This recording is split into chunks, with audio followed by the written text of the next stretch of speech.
kami Pak Tritamtomo menyampaikan akan ada yang luar biasa didatangkan ke kami.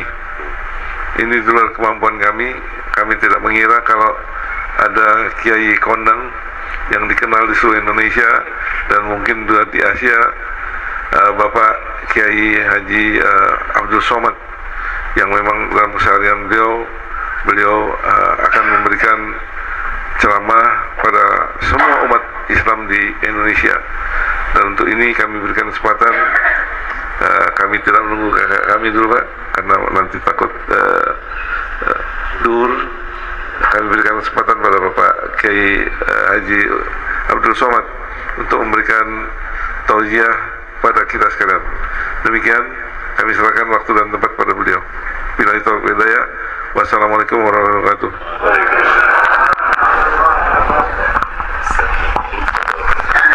Bismillahirrahmanirrahim. Assalamualaikum warahmatullahi wabarakatuh. Alhamdulillah wassalatu wassalamu ala Rasulillah wa ala alihi wa sahbihi wa man da'a bi da'watihi wa istanna bi sunnatihi ila yaumi liqa'i rabbih wa ba'd. Yang sama-sama kita hormati Sahibul Bait, Sahibul Hajat, Bapak Bambang Hendarso beserta ibu dan seluruh keluarga. Yang saya hormati, insyaallah dimuliakan Allah Subhanahu wa taala, Al-Mukarram Kiai Haji Muhammad Zain Zarnuji. Insyaallah semua yang hadir ini adalah manusia-manusia yang dipilih oleh Allah Subhanahu wa taala. Amin ya rabbal alamin. Kata ahli hikmah, kalau duduk bersama ulama satu saat saja itu sama dengan membaca buku satu perpustakaan. Jadi kalau bapak ibu mau baca buku satu perpustakaan sulit, karena satu buku aja kita sudah ngantuk. Tapi duduk bersama Kiai Zarnuji sejenak tadi, itu berarti kita sudah baca buku dari Spanyol sampai ke Tabrustan. Karena beliau kutip Imam Qurtubi. Qurtubi itu Cordova, sekarang Andalusia, Spanyol. Kalau saya sebut Andalusia, banyak mahasiswa saya tidak tahu. Tapi kalau saya sebut Real Madrid, Barcelona, itu Spanyol Pak Ustaz. Imam Al-Qurtubi, Qurtubi diambil dari kata Cordova. Cordova sekarang terletak di Spanyol.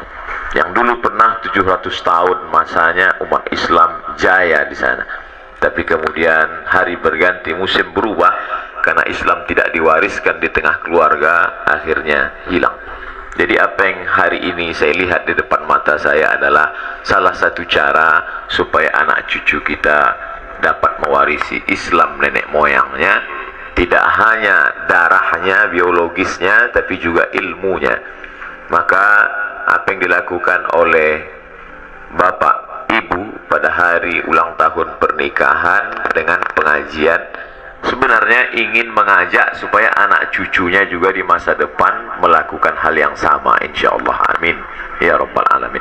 Karena anak cucu kita mengikut apa yang kita lakukan. Kalau kita lakukan hari ini mengaji, diundang ustaz, ada sholawatan, insyaallah mereka akan meniru itu.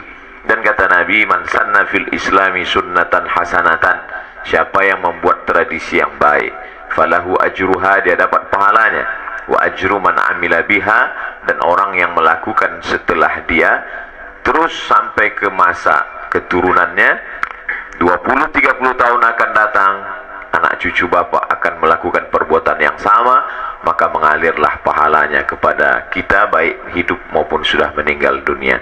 Ini cara mengajar.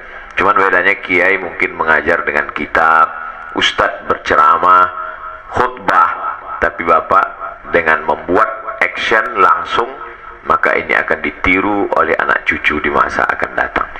Ketika Nabi Muhammad SAW sampai ke kota Al-Madinah Al-Munawwarah, Nabi melihat orang Madinah itu tidak makan, tidak minum, puasa. Nabi bertanya, ayu yaumin hadza, hari apa ini? Orang Madinah menjawab, hadza yaumun azim, ini hari yang besar. Najjallahu fihi Musa, hari ini Allah menyelamatkan Nabi Musa alaihissalam. Fasamahu, lalu kemudian Nabi Musa bersyukur kepada Allah dengan beribadah pada hari itu, karena Allah sudah menyelamatkannya dari kejaran Fir'aun. Maka kata Imam Al-Hafiz Ibnu Hajar Al-Asqalani, itulah dalil boleh mengulang suatu perbuatan yang sama diulang-ulang setiap tahun, karena mensyukuri nikmat pada hari tertentu. Dan saya yakin kita sampai tahun ini, tahun depan pun tetap mensyukuri nikmat selamatnya Nabi Musa itu dengan ibadah Ashura 10 Muharram. Padahal peristiwanya sudah terjadi 3000 tahun yang lalu. Begitu juga dengan hari ini, peristiwanya sudah terjadi 43 tahun yang lalu, tapi tetap diulang-ulang setiap tahun sebagai syukur kepada Allah Subhanahu wa ta'ala. Mudah-mudahan dengan syukur ini semakin ditambah Allah nikmat-nikmatnya, insyaallah. Karena janji Allah, la in syakartum la azidannakum, kalau kamu bersyukur maka akan aku tambah nikmatku. Tadi di jalan saya biasanya bertanya kepada tim kita mau kemana, kemudian masjid apa, tabligh akbarnya acara apa. Jadi saya tanya, jadi ini acaranya apa? Kita silaturahim saja Pak Ustadz, ke rumah Pak Bambang beserta keluarga. Acaranya apa? Ulang tahun pernikahan. Masya Allah, saya senang acara ulang tahun pernikahan, acara selamatan, karena di dalam acara itu tentu banyak hikmah-hikmah yang dapat dipetik. Saya pikir saya datang di awal, jadi saya bisa dapat dengar cerita Sohibul Hajat, Sohibul Bait, bagaimana beliau mengharungi rumah tangga, bisa bertahan sampai 43 tahun lamanya. Tapi saya pikir, andai pun saya tak dapat mendengar, saya berharap ke depan hendaknya ditulislah dalam sebuah buku, sehingga anak cucu, sahabat, kerabat dapat melihat dan membaca. Karena kata orang-orang soleh, menulislah supaya orang di masa akan datang tahu bahwa kau pernah hidup di masa lalu. Dari mana kita bisa tahu Imam Syafi'i? Dari mana kita bisa tahu Imam Nawawi kalau bukan tulisan-tulisan, coretan-coretan yang awalnya mungkin sederhana, tapi di masa akan datang menjadi sesuatu yang luar biasa. Oleh sebab itu, buku biografi mungkin tidak di ulang tahun pernikahan yang ke-43, mungkin yang ulang tahun emas yang ke-50 insyaallah. Artinya apa? Karena banyak yang tak tertulis di dalam buku, tidak tertulis ditorehkan oleh tinta di atas kertas, tapi dalam pengalaman hidup yang amat sangat berharga. Setiap orang punya pengalaman pribadinya masing-masing, dan betapa banyak pengalaman itu hanya seperti debu dihembus angin, tak dapat diulang kembali. Tapi begitu bisa kita baca ulang, maka manfaatnya luar biasa dan menjadi amal jariah. Kalau Nabi pernah berkata, manusia mati dalam Sahih Muslim, idza matal insan, kalau dia sudah mati meninggal dunia habis amalnya, tapi ada di antara yang tetap mengalir, ilmun yuntafa'u bih, ilmu yang bermanfaat.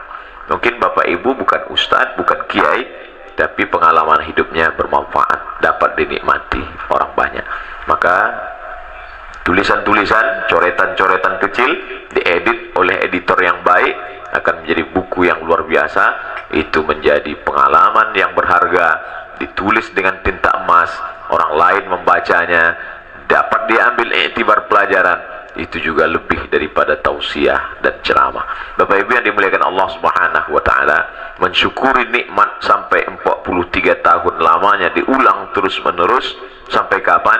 Sampai akhirnya manusia itu tidak lagi dapat mengucapkan kata-kata dengan lisan, dengan lidahnya, karena ruh sudah dicabut oleh Allah Subhanahu wa ta'ala. Tapi ruh tidak disebut mati, karena dia hidup ketika di alam arwah, hidup ketika di alam rahim, hidup lagi ketika di alam dunia, hidup juga lagi ketika di alam kubur, alam barzakh, dan akhirnya pun dia hidup juga di surga bersama Nabi Muhammad sallallahu alaihi wasallam. Jadi kalau ada di antara Bapak Ibu ketika melihat saya tadi, sepertinya kita sudah pernah bertemu Ustadz Abdul Somad. Padahal kita tidak satu kampung, kita tidak satu sekolah. Di mana kita bertemu? Hadisnya sudah dibacakan Kiai, al-arwah junudum mujannadah. Ketika itu ruh kita sudah berjumpa di alam arwah. Kalau dulu pernah berjumpa, bertatap muka, bersahabat, lalu kemudian lupa, karena memang nama dia manusia, diambil dari kata nasya, artinya lupa. Lupa dulu pernah berjumpa, tapi ketika bertatap muka nampak lagi, maka terbayang, oh dulu ternyata kita pernah berjumpa, hari ini dijumpakan lagi di alam yang nyata. Dulu berjumpa ketika masih roh, belum ada kuku, belum ada tulang, belum ada darah. Akhirnya dipertemukan kembali di dalam majelis yang baik, bersama orang baik, di tempat yang baik. Mudah-mudahan kita senantiasa mendapatkan kebaikan-kebaikan, insyaallah, amin ya rabbal alamin. Tadi perasaan saya sudah melihat Pak Tri, sekarang melihat sekali lagi. Rupanya wajah mereka mirip. Kakak beradik. Masya Allah, tabarakallah.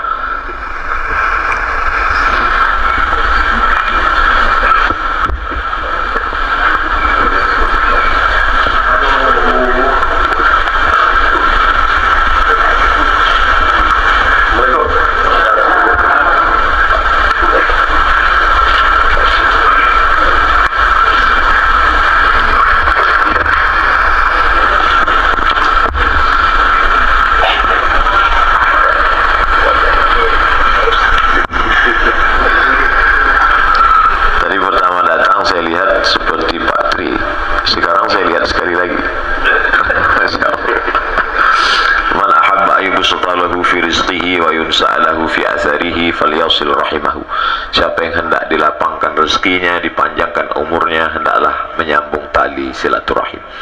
Maka hari ini kita sebenarnya majelis memanjangkan umur dan memurahkan rezeki, mudah-mudahan senantiasa dalam keberkahan insyaallah.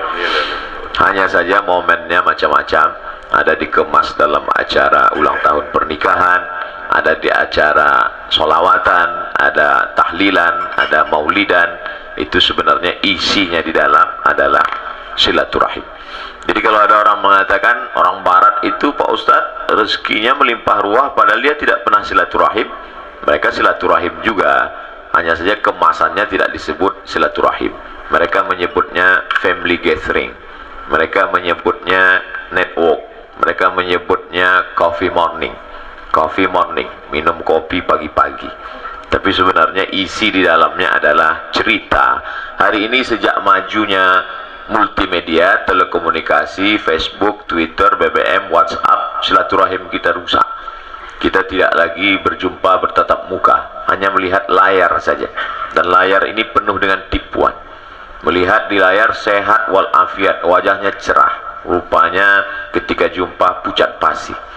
Tapi hari ini alhamdulillah saya diajak bertemu bertatap muka. Bila selama ini dengan Pak Tri Tamtomo dan Ibu beserta keluarga, hari ini ternyata keluarga lebih besar, lebih banyak, bertemu pula dengan kiai, dengan guru-guru. Maka kalaulah acara-acara seperti ini terus diperbanyak, maka sesungguhnya kita sedang memperbanyak turunnya barokah dari Allah Subhanahu wa ta'ala. Rumah kita yang didatangi diisi dengan solawat, diisi dengan ceramah, dibacakan ayat-ayat Al-Quran. La taja'alu buyutakum kubura. Jangan jadikan rumah kamu kuburan, karena tidak ada ayat-ayat di dalamnya. Hari ini Masya Allah, tabarakallah, pelajaran yang dapat kita ambil bahwa silaturahim, silatu menyambungkan, silatu mengeratkan, silatu mengikatkan. Rahim, mohon maaf, kantong tempat janin dalam perut ibu, yang bukan diambil dari bahasa Indonesia. Kata Allah dalam hadis qudsi, Ana Rahman, aku ini Rahman. Syaqaqtur rahim wa ja'altu lahu isman min ismi. Rahim itu diambil dari nama aku. Sehebat-hebatnya laki-laki, tidak ada anggota tubuhnya ini yang diambil dari Asmaul Husna. Tapi perempuan, ada satu anggota badannya diambil dari Asmaul Husna, yaitu rahim. Sebagaimana janin yang tenang, adem, ayem dalam kasih sayang Allah, begitulah dia berada dalam rahim. Dan ketika keluar dari rahim, itulah baru dia gelisah, kepanasan, kedinginan. Tapi begitu indahnya rahim. Keluarlah dari rahim satu ibu, pindah ke rahim yang banyak sekali, dan putus silaturahim itu. Dan hari ini disambungkan lagi dalam sebuah majelis silaturahim. Mamin muslimin ini ada dua orang muslim, yaltiyaqiyani, dia berjumpa bertatap muka, wa yatasafahani, berjabat tangan, illa ghufira lahuma, maka Allah mengampunkan dosa-dosanya. Silaturahim sudah terjalin, tangan sudah tersambut, Kemudian datang pula senyuman di bibir. Tabassumika fi wajhi akhika shadaqah. Senyummu ke wajah saudaramu adalah sedekah. Kemudian pula mendapatkan wejangan, setawar sedingin kata orang Melayu, penawar luka, pengobat batin. Hati yang risau tidak bisa diobati dengan materi, karena materi hanya sampai ke lambung, ke perut. Hati yang tenang hanya dapat ditenangkan oleh Allah Subhanahu wa taala. Qalbul mu'min, hati orang beriman, baina asabi'ir rahman, antara kuasa kudrat iradat Allah Subhanahu wa taala. Bagaimana menenangkan hati? Ala bizikrillah tatmainnul qulub. Dengan berzikir, mengingat Allah, hati menjadi tenang. Tapi kadang karena dosa kita banyak, hijab dinding kita dengan Allah itu terlalu tebal, maka kita perlu bersama orang-orang baik. Makanya kata Allah, ya ayyuhalladzina amanu, hai orang beriman, wa kunu ma'as shadiqin, hendaklah kamu senantiasa bersama orang-orang yang shadiq, orang-orang yang jujur. Itulah mengapa kita mendekatkan diri pada kiai, pada ustadz, pada alim ulama, karena saya tidaklah bersih, banyak silap, banyak dosa, maka selalu mendekatkan kepada para habaib, kepada para kiai. Keluarga mesti didekatkan pada ulama. Alhamdulillah, bapak beserta ibu, anak, cucu, keluarga dekat dengan Kiai Haji Muhammad Zain Zarnuji, sehingga didekatkan dengan ulama, mendengar kajian, bersilaturahim, bertemu dengan santri-santri. Dengan dekatnya dengan ulama itu ada benteng, ada kekuatan. Sekarang kita melihat ada orang tidak dekat dengan ulama, sehingga ketika datang kajian macam-macam di internet, dia tidak punya pegangan. Kalau kita punya pegangan, berakar ke bawah, berpucuk ke atas, kencang anginnya, pohon tidak akan tumbang. Tapi hari ini kita lihat ada pohon yang tidak berakar, tidak berpucuk. Kemana air pergi, ke situ dia akan hanyut. Namanya tanamannya enceng gondok. Nah, oleh sebab itu, apa saja yang ada di internet dia telan bulat-bulat, tidak lagi ada filter.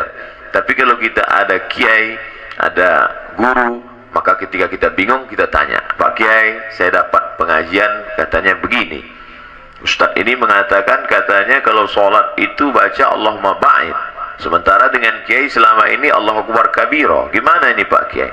Kata Pak Kiai, Allahumma ba'id baini wa baina khatayaya, hadisnya sahih.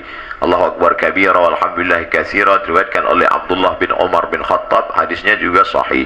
Bahkan ada 7 hadis lagi, 9 tentang iftitah.